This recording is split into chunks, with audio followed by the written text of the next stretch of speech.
shacbiga reer Somaliland iyo saxaafadda maanta halkan isugu timid aad baan u salaamaya. Waxaan u maleynayaa waa ciidankii ugu badnaa xagga saxaafadda ee meel isugu yimaada in dhawaataan arko. Waxa idin soo kiciyeen waa wax dareen idin soo kaxayay. Waxa ogtihiin in afar habeen ka hor markab xoolo sida uu ka dhoofay dekada Berbera isagoo u sii jeeda dekada Jidda dalka Saudi Arabia. Markabkaas wuxuu ku tagay dalab uu baankii Islaamiga ahaa ee xoolaha qaadan jiray mawsuulka xajka oo dalbaday oo yiri xoolaha la soo raro oo la soo daayo isaga iyo nimankii Carbeed ee xoolaha iibsan jirayba oo ay bixiyeen damaanad ah inuu markabkaas ay diyaar u yihiin dejintiisa la dejinayo. markabku saas uu ku dhoofay dowladda Muqdisho markay ka warashay in markabkaas Berbera ka dhoofay duulaan ballaaran baa la qaaday ilaa iyo wasiirkii wasaaradda xanaanada xoolaha wuxuu u dhoofay Saudi Arabia dalka Jidda ayuu u dhoofay. wuxuu culays weyn iyo dagaal weyn uu saaray in markabkaas aan la rogin. wuxuu kaloo gaar ahaan ula soo hadlay ragga maxaajiirta waddanka ku yaala isagoo ku hanjabaya inaan xoolo Somaliland ka dhoofayo warqadda maxaa ku raaya dowladda Muqdisho sidan ka degi doonin maxaa ku raaya dekadaha Saudi Arabia. markabkaas ilaa iyo hadda wuxuu taagan yahay Jidda weli xaaladiisuna waxay ku sugan tahay waa bayna daalikeyn. qoladii markabka raratay ee baankii iyo nimankii ganacsatada ahaa ee Carbeed waxay aad iyo aad uga dagaalamayaan in xoolahooda la celiyo. wasiirka ka socda dowladda Muqdishona wuxuu dagaal ugu jiraa inaan xoolaha la dejin. xaaladdu markabka uu ku sugan yahay waa sida. waxaanu markaa xukuumad ahaan aan rabaa inaan shacbiga u sheego in go-aankii xukuumadda iyo ganacsatada xoolaha reer Somaliland ee ahaa inaan warqad aan ahayn warqadda xukuumadda Somaliland ay siiso maraakiibta ka baxaysa dekadda inaan lagu dhoofin karin, inaan lagu dhoofin doonin xoolo. waa ogtihiin dowladda federaalka inaan Berbera iman karin oo aanay ruqsad samayn karin. cid xamar tagta oo ruqsad ka soo qaadataan inaanay dekada Berbera waxba ka rari karin. laakiin waxay ku tusaysaa colaadda ay xukuumadda Muqdisho ku sugan ay shacbiga iyo ummadda reer Somaliland ay u qabto ay u hayso. waxaana inala gudboon inaynu dareen ka lahaano halka ay colaaddu ay ka taagan tahay markaa damacsan inaynu wada hadallo oo waxa inoo dhexeeya inuu wada hadal ku dhammaysano. waxaa kaloo aan ku wargelinayaa shacbiga reer Somaliland iyo dadka xoolaha dhoofiyaba meel kasta oo xuduuda oo ay xoolo maraan waxaa lagu dhaqayaa sharciga Somaliland. waxaa ka mid ah xadka Lowyacaddo ayaa ka mid ah. xalaale wixii xoolaha halkaa maraya waxay ijraa'aad ahaa ee laga qaadi jiray xoolaha dekada Berbera ka dhoofaya ayaa laga dhoofaya hadday caafimaad tahay iyo hadday cashuur tahay iyo hadday khidmad kale tahay. waxaa kaloo aan u sheegaynaa xoolahaas markay xadka ka tallaabaan inaanay dib ugu soo noqon doonin Somaliland, inaanay dib ugu soo noqon doonin. xoolahaas waxaa loo aqoonsanayaa xoolo dhoofay oo dal kale u dhoofay. sidaa darteedna aan la ogolaan doonin inay xoolahaas Somaliland dib ugu soo noqdaan. intaas xoolahana de waa xoolaheennii waxaana ay la mid yihiin oo la sharci yihiin xoolaha dekada Berbera maraya hadday cashuur tahay iyo hadday khidmad kale tahay. waxay la sharci yihiin xoolaha, waxay la mid yihiin wajaale xoolaha maraya oo kale.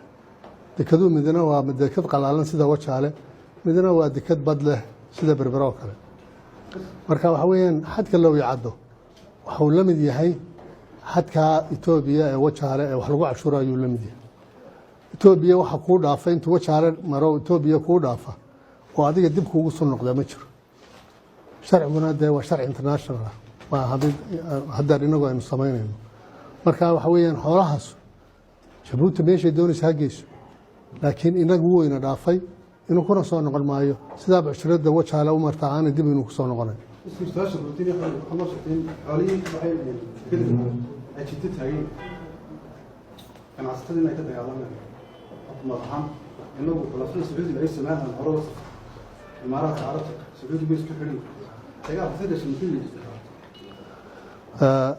horta waxaan muddona way socdeen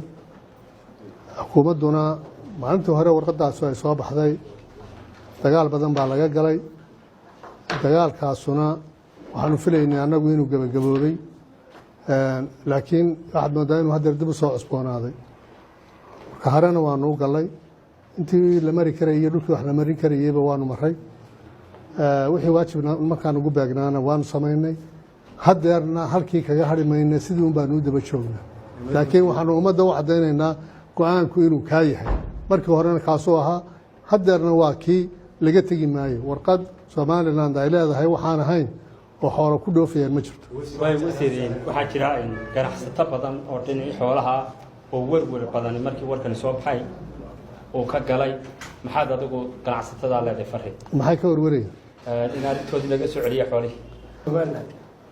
waxay si badheera weydeen inay xukuumadda la jaan qaadanaysa siyaasadda xukuumaddooda iyo wadanimadooda haddaanay ka horeynba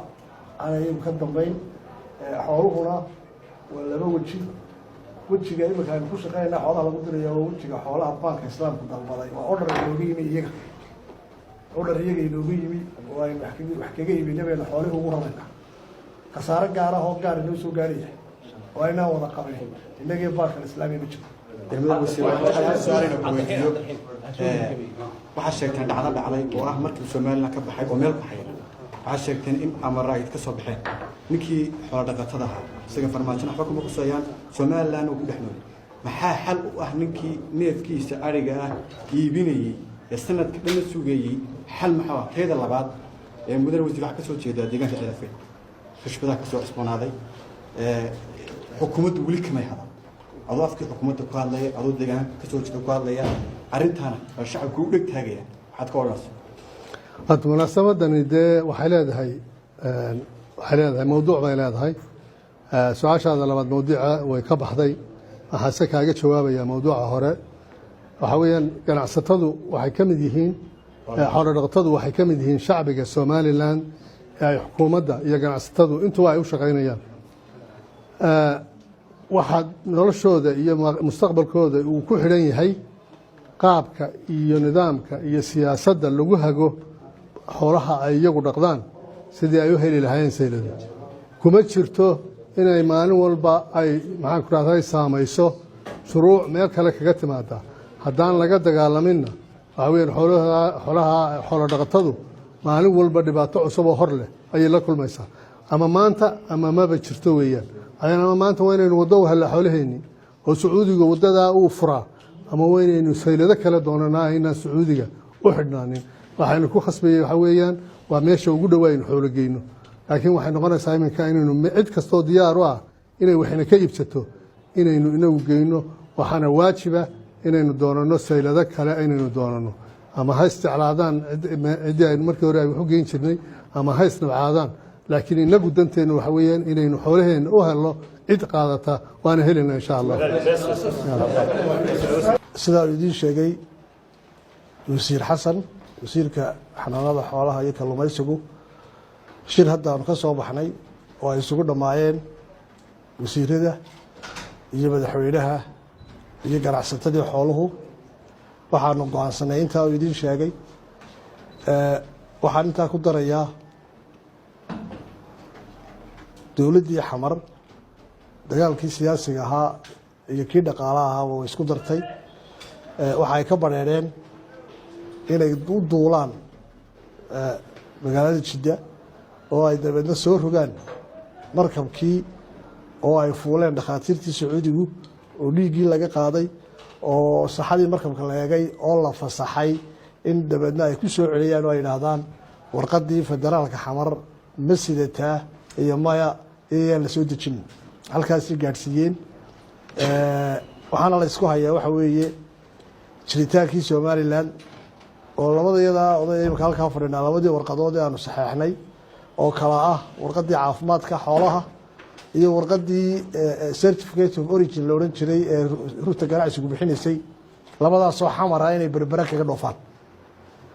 weli kamuu suulin caqligii odhanayey xamar baa laga daaraa wax walba weli boliiskamay bedelin mana ay ku qancin markaa sidaa uu wasiirku sheegay waxaanu si cad u sheegaynaa go-aankii aanu hore u gaadhnay ee ah inaan dekeda berbera ka bixin ama deked kale oo somalilan leedahay aanay ka bixin ogolaansho ama ruksad somalilan bixisa mooyaane haddaanu nahay ganacsatadii rugtii ganacsiga iyo haddaanu nahay ganacsatadii xoolaha waxaanu go-aankaa la qaadanay xukuumadda waana ka midaysannahay